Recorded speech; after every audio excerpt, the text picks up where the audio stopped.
So I went and saw Bloodshot, and I gotta say, Vin Diesel is a weird ass guy.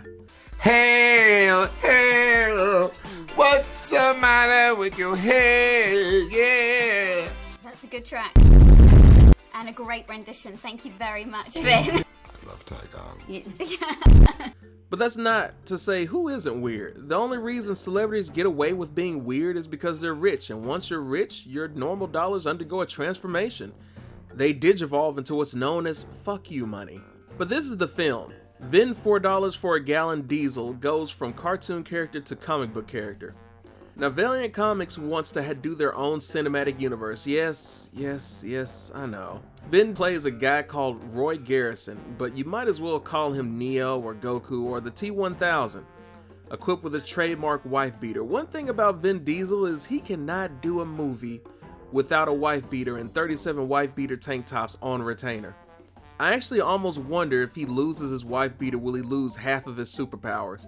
Anyways, Vin Diesel reenacts a scene from Call of Duty 2 and takes out a terrorist. And of course, you know that I'm a terrorist, right? Because of the beard, the tan, the anger, the confusing voice, come on.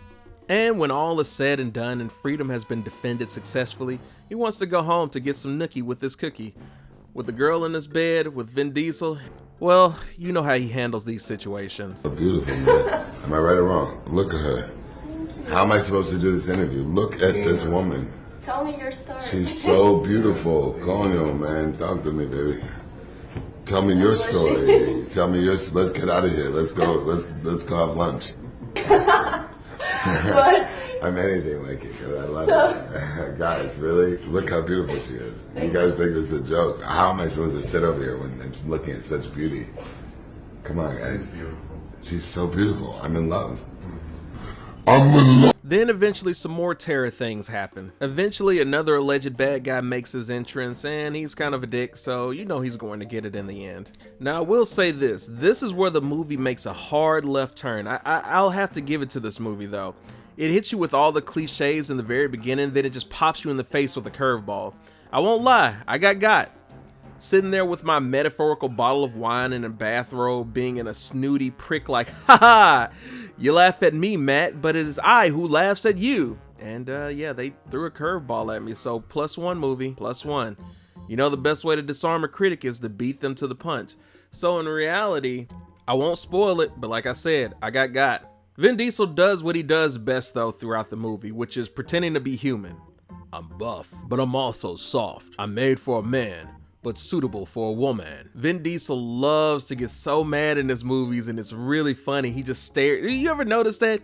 When Vin Diesel gets really pissed in a movie, like he'll just stare at people. He'll just stare at the floor or something. It's like, dude, are you okay? Is this good acting, or did he actually snap for a second? Like, he literally might end everyone. As dull as he is, he may kill you with he may kill you with boredom, or he may do it literally when he loses himself in the rage. So, Vin, you got to work on that, man. Hybrids rock. His memory is gone, though, of course, because what movie isn't complete without a good old tasty round of amnesia? PewDiePie likes that, right? Or maybe that was just 2013 PewDiePie. What a fucking He's basically adopted into the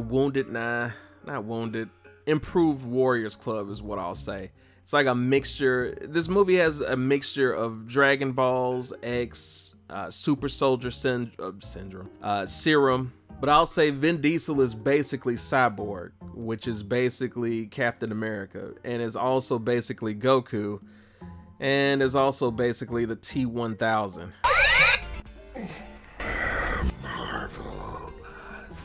Groot's roots. Fuck could be a root vegetable. Granted, he's almost always Goku in every movie he stars in, including The Pacifier. He literally just gets a Zenkai boost and can just pump stupid amounts of iron, and it's something. Then of course there is another potential love interest, and the way she's introduced, it's like, is he gonna do it? ... Not because I want it though, because I don't really care about the hot celebrity thing. Hotness really means nothing to me. So Bald Terminator, or Vin Diesel, whichever you want to call him, doesn't even escape the facility. It's wild. So this man is equipped to take on multiple armies, literally multiple armies, but they just let him leave a facility. He wants to go and do some vengeance out there in the world, and he can just stroll out. And it was actually pretty wild to me. I was like, you guys, I'm assuming this is a multi-billion-dollar project, which they end up saying that in the film, literally, as I was making my notes for it. He said multi-billion-dollar. But yeah, multi-billion-dollar facility. But he can just leave out, no questions asked, keys already in the vehicle, so he can just take off. That blows my mind. It's like, excuse me? Then he just gets a plane randomly too. He just gets a plane. It's like, hey buddy, I see you leaving. Here's another expensive item. You know how it goes. In for a penny, in for a pound. This goes to show you, kids, super genius scientists can be just as stupid as you or I. But actually, hold on. That's another curveball. What a twist! But you'll have to watch the whole movie to be able to figure out why that is a curveball. If you've ever watched anime, or if you've ever watched like Naruto, or you watch JoJo's Bizarre Adventure, yes, that's pretty much the treatment that this guy's getting. Also, there's an obligatory dick joke, so just be ready for that. And then eventually T-1000 Baldy figures out he's being played. Congratulations, you played yourself. Then he goes on an even bigger warpath. One of the guys says relax, and he's not getting us through this shit. So of course, you know, inevitably he's getting them through said shit. One thing I noticed while watching this movie too, the director really loves making Vin Diesel look like a Superman villain walking out of smoky areas with like ominous red and orange lighting. He really gets off on this.